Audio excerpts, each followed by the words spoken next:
इस एपिसोड की स्टार्टिंग में दिखाया जाता है जीवन फन कहती है ये सभी लोग आपसे डरते हैं उस हेवनली थंडर की वजह से कि कहीं आप उस हेवनली थंडर को दोबारा सामना ना कर ले। एमसे कहता है तुमने बिल्कुल सही कहा है, आज मैं इन लोगों से ज़्यादा ताकतवर हूँ, इसी वजह से ये लोग मुझसे डरते हैं। और हाँ, इस बात को याद रखना कि तुम्हारी प्योर स्ट्रेंथ ही तुम्हारी ट्रू पावर है। मेरी डिसिपल होने के नाते तुम्हें हेवेंस और वर्ल्ड्स में फ्यूचर में तुम्हें एक प्लेस ज़रूर से मिलेगा और इसलिए तुम्हें अपने टेक्निक्स की प्रैक्टिस करते रहना है। क्या तुम समझ गई?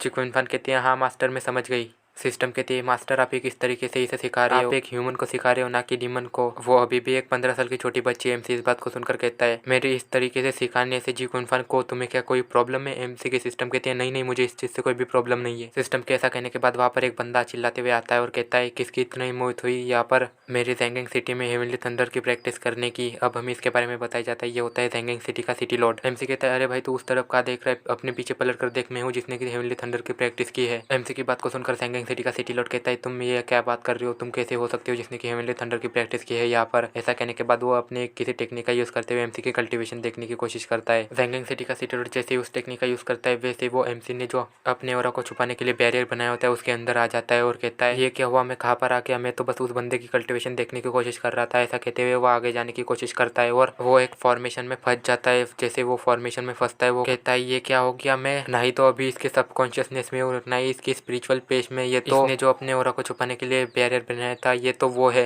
एमसी उस जैंगिंग सिटी के सिटी लॉर्ड को देखता है और फिर उसे देखते ही उस जगह से बाहर फेंक देता है और जैंगिंग सिटी का सिटी लॉर्ड बाहर आते ही जोर जोर से हाँफने लगता है और एमसी को ग्रीट करते हुए कहता है सीनियर, अगर मैंने आपको ऑफेंड कर दिया हो तो प्लीज़ मुझे माफ़ कर दीजिए। जैंगिंग सिटी के सिटी लॉर्ड को ऐसा करता हुआ देखकर जी कुनफन शॉक हो जाती है और इधर उधर देखने लगती है और कहती है मास्टर ये क्या हो रहा है, यहाँ पर क्या चल रहा है? ये जैंगिंग सिटी का सिटी लॉर्ड ऐसा क्यों कर रहा है?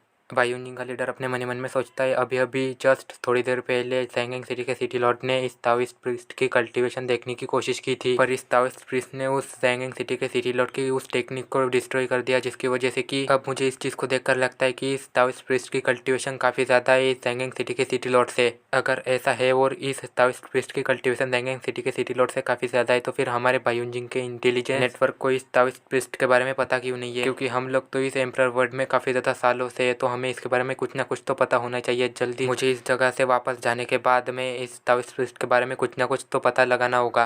जैंगिंग सिटी का सिटी लॉर्ड कहता है मुझे ना मारने के लिए आपका शुक्रिया सीनियर। हमसे कहता है कोई बात नहीं है, ठीक है, ये सब कुछ चलता रहता है और वैसे भी मैं तुम्हें मारना नहीं चाहता था और लगता है कि अभी ऑलमोस्ट टाइम हो चुका है उस चीज़ का। एमसी के ऐसा कहते ही उस जगह की ज़मीन हिलने लगती है और वहाँ पर एक भूकंप टाइप आने लगता है, जिसे देखकर कि ये ब्लू कहती है लगता है कि ह्यूमन एम्पायर की रूइंस ओपन हो चुकी है। इस बात को सुनकर सभी लोग वहाँ के उस जगह से जाने लगते हैं, उस जगह पर जहाँ पर की ह्यूमन एम्पायर की रूइंस होती है। अब हमें उस जगह का सीन दिखाया जाता है जहाँ पर की ह्यूमन एम्पायर की रूइंस होती है। वहाँ पर एक बंदा कहता है ये ह्यूमन एम्पायर की रूइंस 50 सालों में एक बार ओपन होती है और फाइनली ये अभी ओपन हो चुके हैं। दूसरा बंदा कहता है मैंने मेरे क्लैन के एल्डर से सुना था कि इस ह्यूमन एम्पायर की रूइंस के अंदर काफ़ी ज़्यादा रेयर ट्रेजर्स जो कि ह्यूमन एम्पायर ने छोड़े थे। तीसरा बंदा कहता है अरे ये ट्रेजर्स तो कुछ भी नहीं है, यहाँ पर तो सबसे ज़्यादा बढ़िया चीज़ है एम्परर्स की इनहेरिटेंस, जो कि पास्ट में एम्परर रह चुके हैं और सभी बड़े सेक्ट सिर्फ और सिर्फ इस एम्परर के इनहेरिटेंस के लिए यहाँ पर आए हैं। चौथा बंदा कहता है तुम यहाँ पर ये क्या फालतू की बकवास कर रहे हो, मैंने सुना है कि काफ़ी ज़्यादा टाइम से किसी ने भी एम्परर की इनहेरिटेंस को हासिल नहीं किया है, जब से कि प्रीवियस एम्परर मरा है उसके जनरेशन में से किसी ने भी एम्परर की इनहेरिटेंस को हासिल नहीं किया है। ये लोग ऐसे ही बातें कर ही रहे होते कि तभी वहाँ पर हमारा एमसी आ जाता है और एमसी को देखकर जैंगिंग सिटी का सिटी लॉर्ड एमसी के पास आ जाता है और एमसी को ग्रीट करते हुए कहता है सीनियर, यहाँ पर ह्यूमन एम्पायर्स के रूइंस के अंदर एक कल्टीवेशन के ऊपर रिस्ट्रिक्शन है, जिसकी वजह से कि इस ह्यूमन एम्पायर की रूइंस के अंदर सिर्फ और सिर्फ सोलिरम के कल्टीवेटर्स या फिर सोलिरम के नीचे के कल्टीवेटर्स ही एंटर कर सकते हैं। एमसी कहता है तुम्हें इस चीज़ के बारे में कोई भी चिंता करने की ज़रूरत नहीं है, क्योंकि मेरे डिसिपल है जो कि इस ह्यूमन एम्पायर के रूइंस के अंदर जाने वाली है। एमसी की इस बात को सुनकर जैंगिंग सिटी का सिटी लॉर्ड कहता है एमसी से तो फिर ठीक है सीनियर, तो क्या आप मुझे बता सकते हैं कि आपके डिसिपल का कल्टीवेशन लेवल क्या है? एमसी कहता है तुम्हें ज़्यादा चिंता करने की कोई भी ज़रूरत नहीं है, क्योंकि अभी मेरी डिसिपल सिर्फ और सिर्फ मोटर रिलम में है। इस बात को सुनकर ब्लू कहती है यहाँ पर ये क्या मजाक कर रहा है क्या? येलो कहती है ये किस तरीके का मजाक कर रहा है हमारे साथ, इसकी डिसिपल तो सिर्फ और सिर्फ मोटर रिलम में है, तो फिर ये अपने डिसिपल को ह्यूमन एम्पायर के रूइंस में भेज कर क्या मारना चाहता है क्या? जी गुनफन इस बात को सुनकर एमसी से कहते हैं मास्टर, क्या आप मुझे मारना चाहते हो जो ह्यूमन एम्पायर की रूइंस के अंदर भेज रहे हो? अरे चलो मास्टर वो सब कुछ तो ठीक है, पर आपको मेरी कल्टीवेशन सबके सामने रिवील करने की क्या जरूरत थी। एमसी जी कुनफन के गालों को पिंच करते हुए कहता है, अरे देखो उस हेवनली थंडर की वजह से ना मैंने काफी ज्यादा लोगों की अटेंशन को अपनी तरफ अट्रैक्ट कर लिया है, और वैसे भी अब जबकि तुम मेरी डिसिपल हो तो तुम्हें भी उस ह्यूमन एम्पर के रूइंस के अंदर काफी ज्यादा अटेंशन मिलने वाली थी, तो इसी वजह से कभी ना कभी तो तुम्हारी रियल कल्टीवेशन सबके सामने आने ही वाली थी।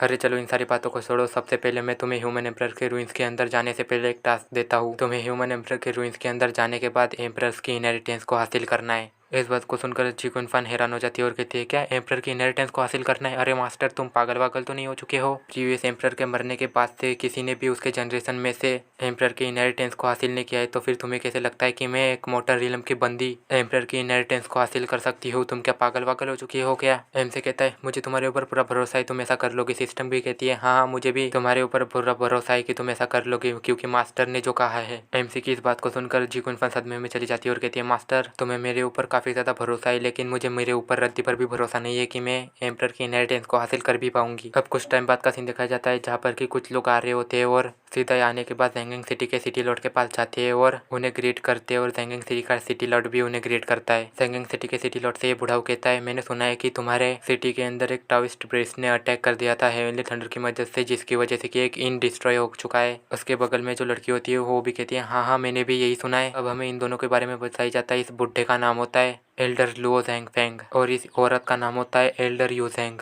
इस बात को सुनकर सबसे पहले जैंगिंग सिटी का सिटी लॉर्ड हमारे एमसी की तरफ देखता है और फिर हंसते हुए कहता है, ना ना ऐसी कोई भी बात नहीं है, ये सब कुछ तो उन रेड लोटस डीमन सेक्ट वालों ने किया था। सिस्टम कहती है, मास्टर आपको जी कुनफन के बारे में चिंता नहीं हो रही है क्योंकि वो ह्यूमन एम्परर के रूइंस के अंदर गई है, तो एमसी कहता है मुझे उसके बारे में चिंता करने की कोई भी ज़रूरत नहीं है, और वैसे भी अगर मैं ना होता तो भी वो फ्यूचर में एम्परर्स की इनहेरिटेंस को हासिल कर ही लेती। और दूसरी बात, मैंने उसे एक टेक्निक सिखाई थी जिसकी मदद से कि वो अपने रिलम के रिस्ट्रिक्शंस के पार जा चुकी है, जिसकी वजह से कि वो अब बाकी लोगों की तरह नहीं है जो कि सिर्फ और सिर्फ अपने रिलम में 10th लेवल तक ही जा सकते हैं। उसने क्योंकि अपने रिलम के रिस्ट्रिक्शंस को पार कर दिया है, इस वजह से वो अभी अपने मोटर रिलम के 16th लेवल पर है। सिस्टम कहते हैं, क्या मास्टर सच में जी कुनफन अपने रिलम के रिस्ट्रिक्शंस के भी बियॉन्ड जा चुकी है? एमसी कहता है, हाँ वो अपने रिलम्स के बियॉन्ड जा चुकी है, बस अभी तक उस छोटी लड़की ने इस चीज़ को नोटिस नहीं किया है। और वैसे चलो इन सारी बातों को छोड़ो, मुझे मेरे पिछले टास्क के रिवॉर्ड्स को दे दो। एमसी के सिस्टम कहते हैं, तो फिर ठीक है मास्टर, आपने 2 टास्क को कंप्लीट किया जिसकी वजह से कि आपको टोटल 500 पॉइंट्स रिवॉर्ड के रूप में मिली है और एक लॉटरी को ड्रॉ करने का मौका भी। तो क्या मास्टर आप लॉटरी को ड्रॉ करना चाहेंगे? और हाँ सुन लो मास्टर, आप प्लीज़ पिछली बार की तरह इस बार भी लॉटरी के बीच में प्लीज़ इंटरफेयर मत करना। एमसी कहता है, ठीक है तुम लॉटरी को ड्रॉ करो। एमसी की इस बात को सुनकर सिस्टम लॉटरी को ड्रॉ कर देती है और वो लॉटरी वाला स्पिनर घूमने लगता है और उस गोल्डन बॉल पर आकर रुकता है, जिसे देखकर के सिस्टम काफी ज्यादा खुश हो जाती है और कहती है, मास्टर आप यहीं पर ही रुकिए, मैं उस गोल्डन बॉल को लेकर आती हूँ। ऐसा कहने के बाद जैसे ही वो स्क्रीन विंडो के अंदर जाती है उस गोल्डन बॉल को निकालने के लिए, वैसे ही वो तुरंत ही वो स्क्रीन विंडो के अंदर से बाहर आ जाती है और कहती है, मास्टर यहाँ पर एक काफी ज्यादा बड़ी ट्रबल की बात है। ऐसा कहने के बाद उस सिस्टम के स्क्रीन विंडो के अंदर से सिस्टम बाहर आ जाती है और सिस्टम की उस स्क्रीन विंडो के अंदर से बाहर आते ही वहाँ पर उसके पीछे काफी ज्यादा फ्लेम्स भी बाहर आ जाती है, जो कि बाहर आने के बाद एक फिनिक्स का रूप ले लेती है। बुढ़ा लुओ ज़ैंगफेंग उस फिनिक्स को देखकर कहता है, क्या एक फिनिक्स? यहाँ पर ये फिनिक्स क्या कर रही है? एल्डर यू ज़ैंग कहते हैं, यहाँ पर ऐसा लगता है कि इस फिनिक्स को देखकर कि ह्यूमन एम्परर की रूइंस के अंदर किसी जूनियर ने किसी चीज़ को ट्रिगर कर दिया, जिसकी वजह से कि ये फोनिक्स उस रूइंस के अंदर से बाहर आ चुके हैं। ज़ैंगिंग सिटी का सिटी लॉर्ड कहता है, नहीं ऐसा नहीं लगता है कि मुझे किसी ने ऐसा किया है। फोनिक्स बाहर आने के बाद कहती है, किसकी इतनी हिम्मत हुई जो किसने कि मुझे मेरे हाइबरनेशन के दौरान डिस्टर्ब किया? एमसी कहता है, सिस्टम ये क्या बला है जिसे कि तुमने उस स्क्रीन विंडो से बाहर निकाला है? एमसी की सिस्टम कहती है, मुझे नहीं पता है कि ये कौन सी बला है, रुको मैं अभी आपको इसके बारे में बताती हूँ, सिस्टम में चेक कर कि ये कौन सी बला है। ऐसा कहने के बाद जैसे सिस्टम में चेक करती है उस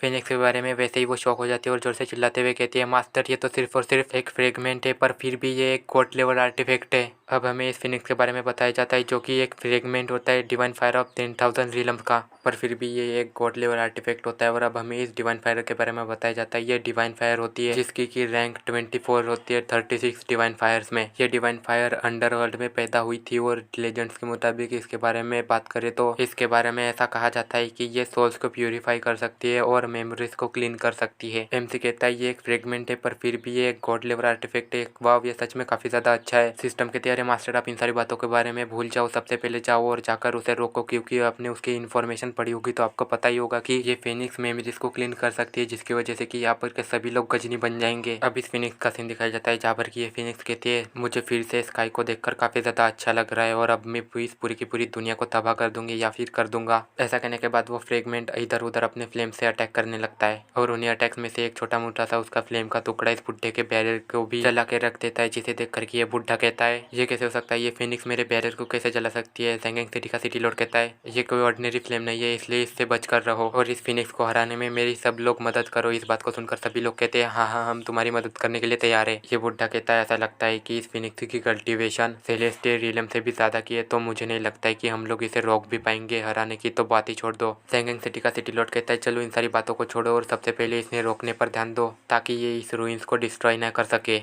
इस बात को सुनकर सभी लोग उस फिनिक्स को एक फॉर्मेशन में कैद कर लेते हैं और बुड्ढा कहता है चलो सैंगेंग सिटी के सिटी लॉर्ड और एल्डर यू तुम सभी लोग इसके ऊपर अटैक करो अब। इस बात को सुनकर सैंगेंग सिटी का सिटी लॉर्ड अपने फ्लेम स्लैश से अटैक करता है उस फिनिक्स के ऊपर, तो वही दूसरी तरफ से एल्डर यू सैंग जुनलुआंस सिगरेट मेथड टेक्निक से और ऐसे ही उस फिनिक्स के ऊपर और भी काफी ज्यादा लोग अटैक करते हैं, पर उस फिनिक्स को उन सभी के अटैक से रद्दी भर भी फर्क नहीं पड़ता है और उल्टा वही फिनिक्स उन सभी के ऊपर एक काफी ज्यादा जबरदस्त अटैक कर देती है, जिसकी वजह से कि वहाँ पर एक काफी ज्यादा बड़ा धमाका होता है। इन सारी चीजों को देखकर सिस्टम कहती है मास्टर अब लगता है कि आपको ही कुछ करना पड़ेगा क्योंकि वो लोग तो उस फिनिक्स को टच भी नहीं कर पा रहे हैं। एमसी कहता है मुझे पता है कि अब मुझे ही कुछ करना पड़ेगा, भले ये एक फ्रेगमेंट है पर फिर भी ये है तो एक गॉड लेवल आर्टिफैक्ट ही ना, तो इसलिए अब मुझे लगता है कि मुझे थोड़ा बहुत सीरियस होना पड़ेगा यहाँ पर इस फिनिक्स से निपटने के लिए। ऐसा कहते हुए एमसी अपने पुराने कपड़ों को पहन लेता है और इसी के साथ एपिसोड पर ही खत्म होता है।